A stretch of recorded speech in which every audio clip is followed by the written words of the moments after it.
عيلة في يوم رأس السنة صحيت على شيء مرعب. ابنهم الصغير مفيش أي أثر ليه. والمشكلة مش هنا بس، المشكلة إن الأب بيقول إنه شاف سانتا بنفسه شايل شوال، والأغرب الشوال كان بيتحرك.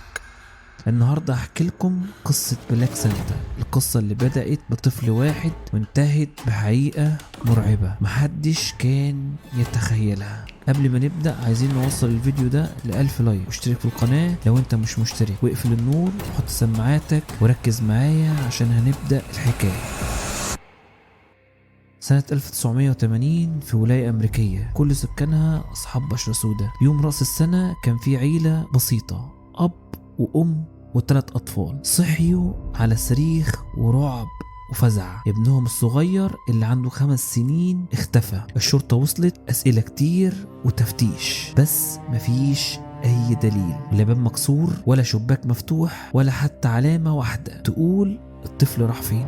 لما الضابط سأل الأب قال له جملة غريبة، قال أنا كنت باصص من الشباك البيت، لمحت شخص لابس لبس سانتا وشايل شوال، والشوال كان بيتحرك. هنا الكلام خد اتجاه تاني، علشان كان في الحي فعلا شخص مشهور، راجل اسود ضخم دايما بيتشاف في رأس السنة لابس لبس سانتا. ساعات يساعد الأطفال وساعات يوزع عليهم حاجات. الناس بقت تسميه بلاك سانتا.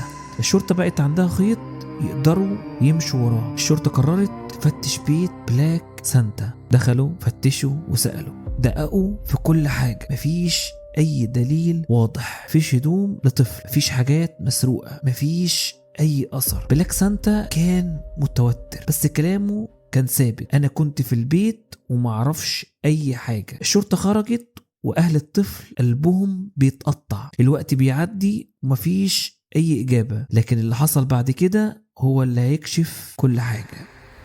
السنة دي اتحولت كابوس على كل الناس. خلال السنة 10 أطفال اختفوا، 10 في منطقة واحدة. والأغرب إن كان في حاجة مشتركة بتتكرر في كل مرة. مع كل طفل بيختفي كان بيظهر بلاك سانتا قبلها بساعة. الشرطة بقت تحت ضغط الإعلام والأهالي والخوف، فكان القرار اللي أي حد متوقعه الشرطة تعتقل بلاك سانتا، مش عشان دليل قاطع لكن عشان الشهود كتير بيأكدوا إنهم شافوه قبل كل حادثة.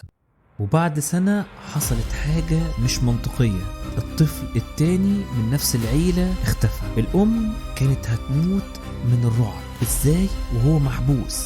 الشرطة ساعتها بدأت تحس ان في حاجة غلط، يعني لو اللي كانوا ماسكينه هو السبب، ازاي بيحصل حالات اختفاء تاني؟ ساعتها ظهرت فكرة مرعبة، يمكن الشرطة مسكت الشخص الغلط. بس اللي زود الغموض اكتر ان بعد اختفاء الطفل التاني طول السنة ما حصلش ولا حالة اختفاء تانية ولا اي حالة، وده خلى الناس تبدأ تقول ان اللي حصل ده كان من حد تاني بيقلد بلاك سانتا او صدفة. السنة خلصت وبدأت سنة جديدة وكل حاجة اتفجرت فيها.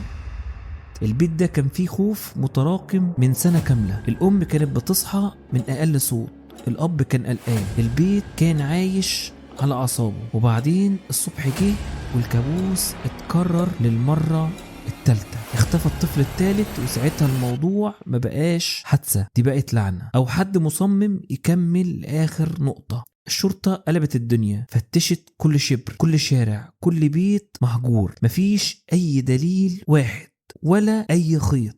وفي يوم باب الاسم بيتفتح، أم ال3 أولاد اللي اختفوا داخلة وهي ماسكة لبس بلاك سانتا وبتقول كلمة واحدة بس، أنا عرفت مين بلاك سانتا. واللي حصل بعدها كان صدمة.